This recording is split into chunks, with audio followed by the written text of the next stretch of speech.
Personne ne viendra te sauver. Et le pire, c'est que tu l'as déjà compris. Tu as attendu, longtemps, quelqu'un, quelque chose, un signe. Mais plus le temps passe, plus tu réalises une vérité difficile à accepter. La vie ne s'arrêtera pas pour toi. Et ce jour-là, tu as deux choix. Continuer d'espérer qu'on vienne te chercher, ou accepter que tu es le seul qui puisse changer ce qui te détruit de l'intérieur. Ce n'est pas une phrase motivante, c'est une frontière. Et une fois que tu la traverses, tu ne redeviens jamais la même personne. On ne t'a jamais menti frontalement. Personne ne t'a dit des choses fausses en te regardant droit dans les yeux. On t'a menti autrement, plus subtilement.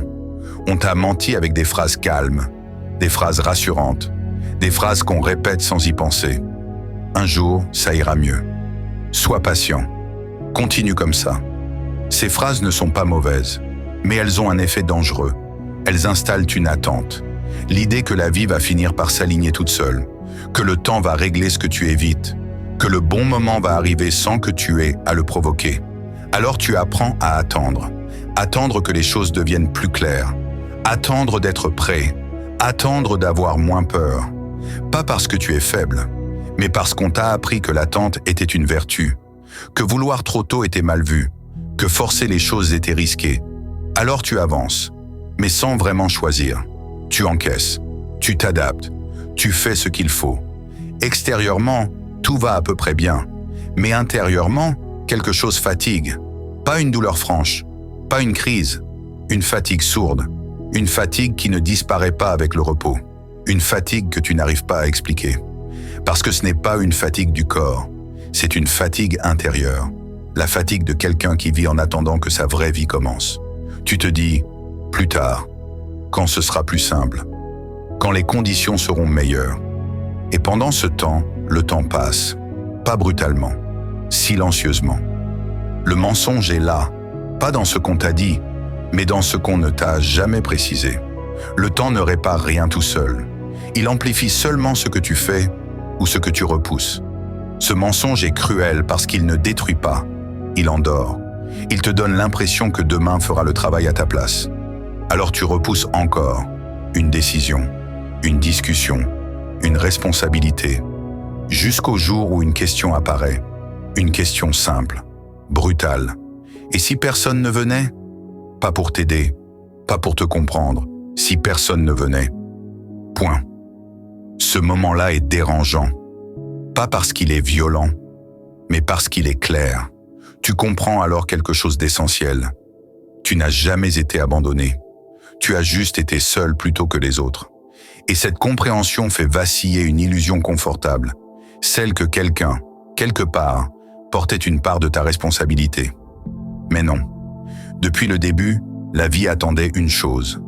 Pas que tu sois prêt, pas que tu sois parfait, qu'un jour tu arrêtes d'attendre. Le moment où tu comprends que personne ne viendra te sauver ne ressemble pas à ce que tu imaginais. Il n'y a pas de scène forte, pas de rupture visible, pas de cri. Il y a un silence dense, un silence qui ne fait pas de bruit, mais qui déplace quelque chose à l'intérieur. Ce qui disparaît à ce moment-là n'est pas l'espoir, c'est l'attente. Cette attente discrète que tu portais depuis longtemps, sans la nommer, sans la questionner. Attendre qu'on remarque, attendre qu'on comprenne, attendre qu'on vienne. Et soudain, tu vois clair. Tu continues ta journée, tu fais ce que tu as à faire, mais tu observes autrement. Les promesses te paraissent plus légères, les conseils moins solides, les encouragements plus abstraits. Tu comprends alors une chose inconfortable. La plupart des gens ne sont pas absents. Ils sont occupés à tenir debout, occupés à gérer leur propre chaos, occupés à survivre. Et cette compréhension fait mal parce qu'elle enlève une possibilité rassurante, celle de croire que quelqu'un t'a volontairement laissé tomber. Tant qu'il y a un coupable, il y a une histoire à raconter, une colère à nourrir, une posture à tenir. Mais quand il n'y a personne à accuser, il ne reste qu'une chose, toi, face à toi-même. Et ce face-à-face est difficile parce qu'il est simple. Il t'oblige à regarder ce que tu appelais des circonstances et à reconnaître qu'il s'agissait souvent de décisions repoussées. Pas par paresse, par peur. Peur d'échouer seul, peur de ne pas être soutenu, peur de porter les conséquences. Alors tu avais attendu un meilleur moment, un signe clair, une validation extérieure. Mais ce choc silencieux t'impose une vérité directe. Personne ne viendra valider ta vie à ta place. Et cette vérité dérange parce qu'elle enlève une protection. La colère protège, elle donne de l'énergie, elle permet de dire « ce n'est pas moi ». Ici, il n'y a pas de colère, seulement de la lucidité. Tu réalises que cette attente t'a coûté plus cher que n'importe quelle erreur. Du temps, de l'élan, de la clarté et surtout ta pleine responsabilité. À ce moment précis, deux réactions apparaissent. Certains se ferment, ils deviennent durs, cyniques, détachés. Pas parce qu'ils sont froids, mais parce qu'ils ont peur de ressentir encore ce vide. Ils construisent une armure, ils se coupent, ils minimisent.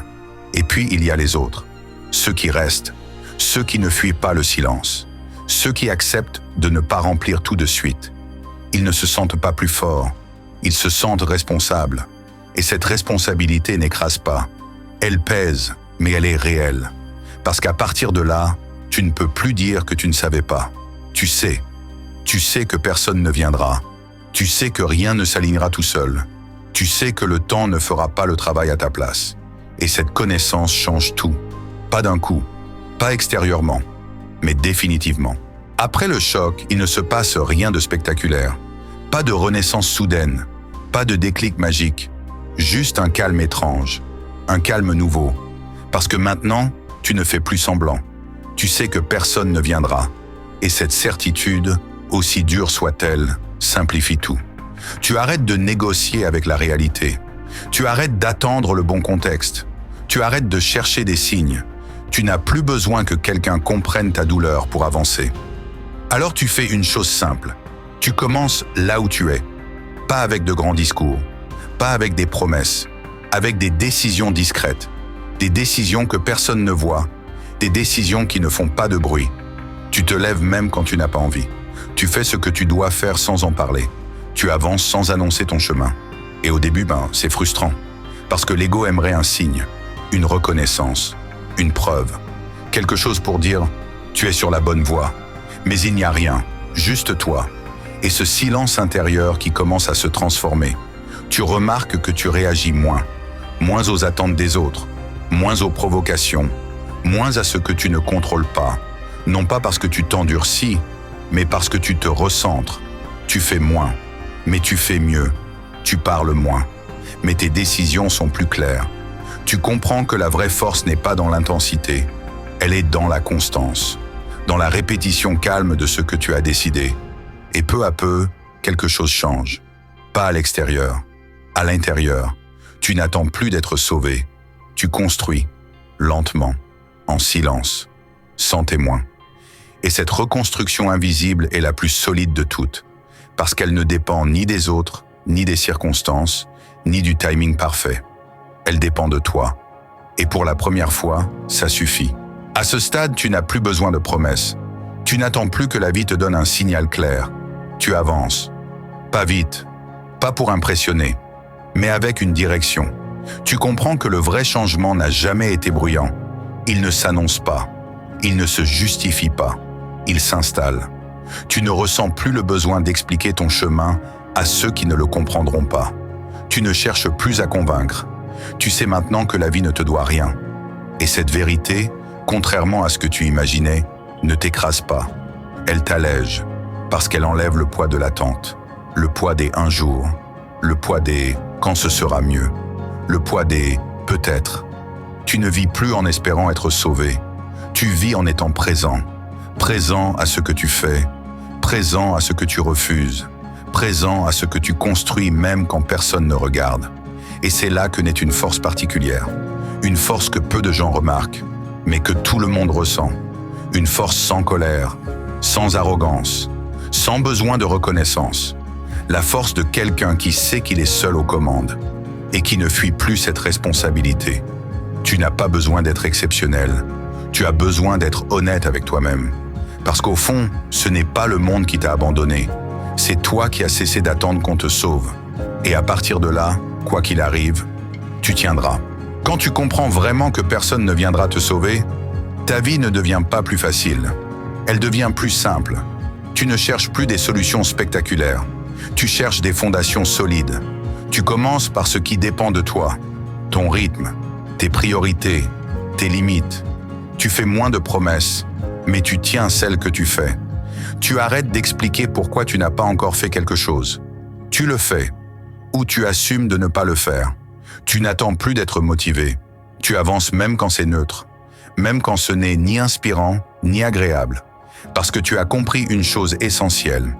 La discipline calme bat la motivation bruyante. Dans tes relations aussi, quelque chose change. Tu ne cherches plus à être compris à tout prix. Tu observes. Tu vois qui respecte ton rythme, qui respecte ton silence, qui respecte tes limites. Tu donnes moins, mais tu donnes mieux. Tu n'essaies plus de sauver tout le monde. Tu n'essaies plus de porter ce qui ne t'appartient pas. Tu comprends que soutenir n'est pas se sacrifier. Et surtout, tu cesses de confondre solitude et abandon. Tu peux être seul sans être perdu. Tu peux avancer sans être applaudi. Dans ta tête aussi, le bruit diminue. Tu rumines moins. Tu compares moins. Pas parce que tu es devenu indifférent, mais parce que tu es devenu présent. Tu fais ce que tu peux aujourd'hui, et tu recommences demain, sans te juger, sans te raconter d'histoire. Cette vérité ne te rend pas dur, elle te rend stable, et cette stabilité change tout, parce qu'une personne stable n'a plus besoin de prouver. Elle avance, elle construit, elle ajuste, et quand les moments difficiles reviennent, parce qu'ils reviennent toujours, tu ne t'effondres pas comme avant. Tu fais face, sans drame, sans fuite. Tu sais que personne ne viendra, et tu sais surtout que tu peux compter sur toi. C'est ça le vrai changement. Pas une nouvelle vie, une nouvelle manière de vivre.